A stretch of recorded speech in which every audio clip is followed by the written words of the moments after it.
Hello दोस्तों, नमस्कार।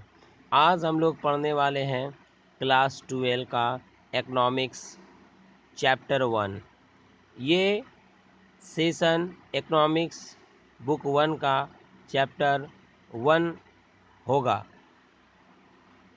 ये इकोनॉमिक्स का चैप्टर 1 है, जिस चैप्टर का नाम है व्यष्टि अर्थशास्त्र एक परिचय। और ये झारखंड बोर्ड एग्ज़ाम 2024 के लिए बहुत महत्वपूर्ण ऑब्जेक्टिव क्वेश्चन आंसर है। और इस सेशन को स्टार्ट करने से पहले हमारे वीडियो को लाइक, सब्सक्राइब और शेयर ज़रूर करें, ताकि नेक्स्ट वीडियो डालने पे आप लोगों तक नोटिफिकेशन पहुंच सके और आप इस वीडियो का लाभ उठा सकें। तो चलिए देर ना करते हुए आज हम इकोनॉमिक्स का चैप्टर 1, जिस चैप्टर का नाम है व्यष्टि अर्थशास्त्र एक परिचय का ऑब्जेक्टिव क्वेश्चन आंसर पर चर्चा करते हैं। तो आज का पहला प्रश्न आर्थिक क्रिया के प्रकार हैं।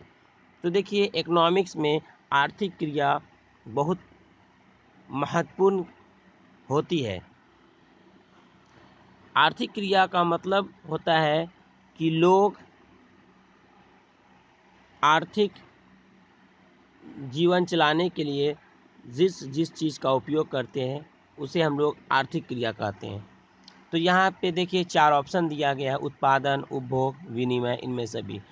तो यहाँ पे उत्पादन भी लोग द्वारा होता है, उपभोग भी होता है और विनिमय भी होता है। तो यहाँ पे राइट आंसर एक का डी हो जाएगा, इनमें से सभी। चलिए क्वेश्चन नंबर 2 पे बात करते हैं। उपभोक्ता को इष्टतम बिंदु पर बजट रेखा क्या होती है? तो एक्स वक्र को स्पर्श नहीं करती है। तो राइट आंसर सी होगा।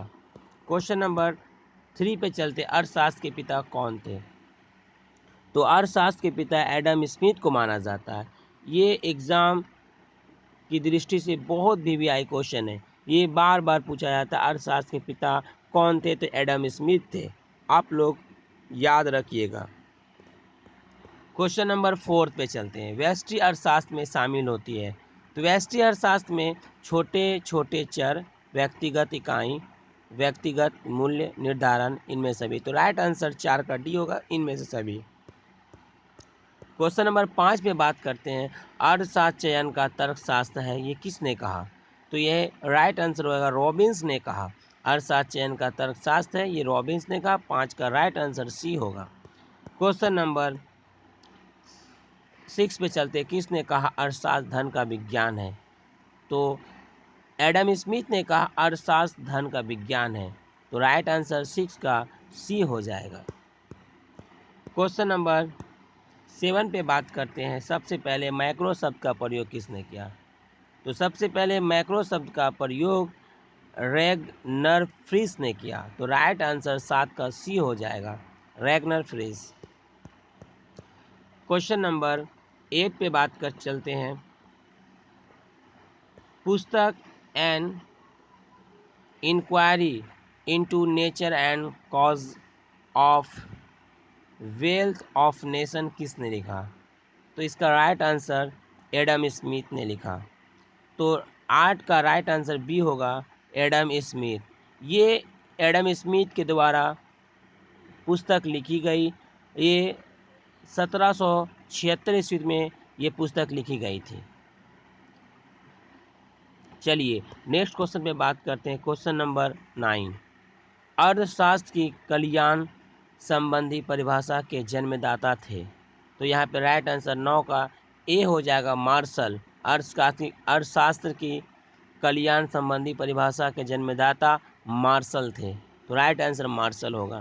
क्वेश्चन नंबर 10 पे बात करते हैं। अर्थशास्त्र मानव कल्याण का विज्ञान है, ये किसका कथन है?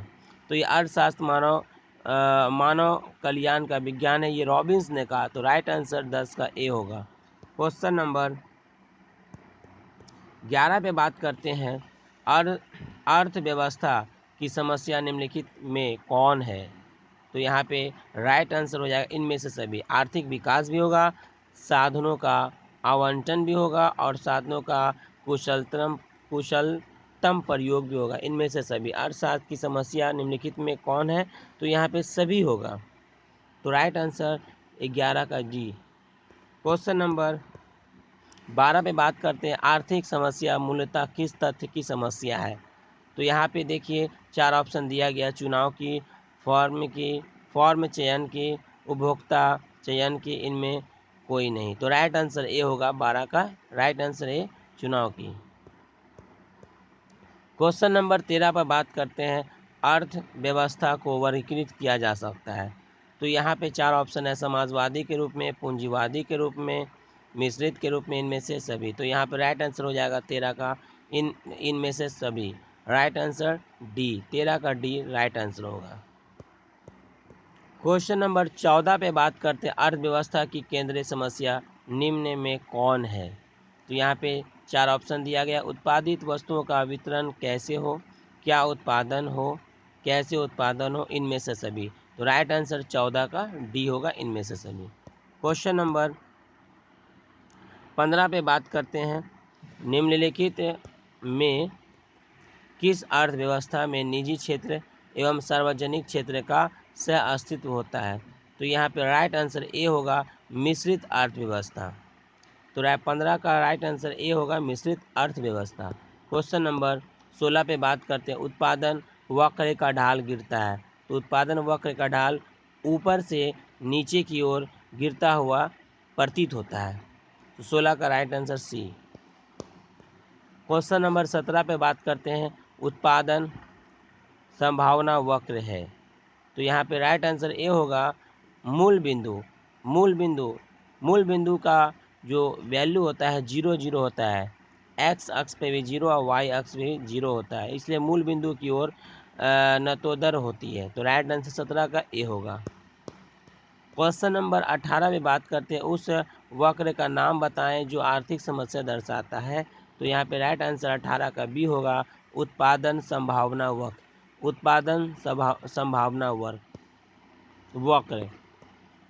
क्वेश्चन नंबर 19 पे हम लोग बात करते हैं, चलिए, एक समाजवादी अर्थव्यवस्था का मुख्य उद्देश्य क्या होता है? तो यहाँ पे राइट आंसर हो जाएगा अधिकतम लोक कल्याण।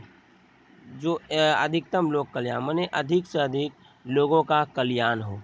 तो 19 का राइट आंसर डी होगा। क्वेश्चन नंबर 20 पर बात करते हैं हम लोग, आर्थिक समस्या क्या है? तो आर्थिक समस्या चुनाव की समस्या या साधनों के बचतपूर्ण प्रयोग होती है। तो 20 का राइट आंसर ए होगा। क्वेश्चन नंबर 21 पे बात करते हैं, आर्थिक समस्या उत्पन्न होने के प्रमुख कारण कौन है? तो आर्थिक समस्या उत्पन्न होने के प्रमुख कारण असीमित आवश्यकताएं, दुर्लभ साधन, चुनाव की समस्या, इनमें से सभी। तो राइट आंसर 21 का डी होगा, इनमें से सभी आर्थिक समस्या को उत्पन्न करता है। क्वेश्चन नंबर 22 पे बात करते हैं, उत्पादन संभावना वक्र की निम्नलिखित में कौन प्रमुख विशेषताएं हैं? तो यहाँ पे आप लोग देख लीजिएगा कौन प्रमुख विशेषताएं हैं। तो यहाँ पे राइट आंसर हो जाएगा सी, या सी हो जाएगा, ए और बी दोनों। ए में देखिए लिखा गया, उत्पादन संभावना वक्र बाएं से दाएं नीचे की ओर गिरता है। उत्पादन संभावना वक्र मूल बिंदु की ओर नतोदर होती है। तो राइट आंसर सी होगा, ए और बी दोनों, 22 का सी। क्वेश्चन नंबर 23 पे बात करते हैं, उत्पादन संभावना वक्र का ढाल होता है। तो यहाँ पे उत्पादन संभावना का वक्र का ढाल ऋणात्मक होता है, याद रखिएगा आप लोग, ऋणात्मक होता है। क्वेश्चन नंबर 24 पे बात करते हैं, अर्थव्यवस्था की केंद्रीय समस्या कौन सी है? तो यहाँ पे राइट आंसर इनमें से सभी होगा, क्या उत्पादन हो, कैसे उत्पादन हो, उत्पादित वस्तु का वितरण कैसे हो, इनमें से सभी। तो राइट आंसर 24 का डी। क्वेश्चन नंबर 25 पे हम लोग बात करते हैं, किसने कहा अर्थशास्त्र कभी वास्तविक विज्ञान होता है और कभी आदर्श विज्ञान? तो राइट आंसर मार्शल ने कहा, अर्थशास्त्र कभी वास्तविक विज्ञान भी होता है और आदर्श विज्ञान भी होता है। तो मार्शल ने कहा, 25 का राइट आंसर ए होगा, मार्शल। क्वेश्चन नंबर 26 पे बात करते हैं, निम्न अर्थशास्त्री में से कौन कल्याणवादी विचारधारा के नहीं है। तो यहाँ पे देखिए मार्शल भी है कल्याणवादी विचारधारा का, पीगू भी है और केनन भी है, लेकिन JMJB से नहीं है। तो राइट आंसर 26 का ए। क्वेश्चन नंबर 27, अर्थशास्त्र विज्ञान एक कला दोनों है, ये किसने कहा? तो अर्थशास्त्र विज्ञान भी है और कला भी है, ये मार्शल ने कहा। तो राइट आंसर 27 का ए होगा। क्वेश्चन नंबर 28 पे बात करते हैं, अर्थशास्त्र यथार्थवादी विज्ञान या आदर्शवादी विज्ञान दोनों है, ये किसने कहा? तो ये राइट आंसर मार्शल होगा। 28 का ए नंबर मार्शल। क्वेश्चन नंबर 29 से बात करते हैं, व्यष्टि अर्थशास्त्र के अंतर्गत निम्न में किसका अध्ययन किया जाता है? तो यहाँ पे व्यक्तिगत परिवार, व्यक्तिगत उद्योग, व्यक्तिगत फर्म, तो इनमें से सभी। तो 29 का राइट आंसर डी होगा, इनमें से सभी। आज का सेशन में लास्ट क्वेश्चन नंबर 30 देखिए, आर्थिक क्रियाओं के निम्न में कौन से प्रकार हैं? तो यहाँ पे राइट आंसर हो जाएगा इनमें से सभी, उत्पादन, उपभोग, विनिमय एवं निवेश। तो राइट आंसर ऑप्शन डी होगा 30 का। हमारे चैनल को लाइक और सब्सक्राइब ज़रूर करें ताकि नेक्स्ट वीडियो आने पर आप लोगों तक नोटिफिकेशन पहुँच जाए और वीडियो का लाभ उठाकर बोर्ड एग्ज़ाम में अच्छे से अच्छे नंबर ला सकते हैं। धन्यवाद, थैंक यू।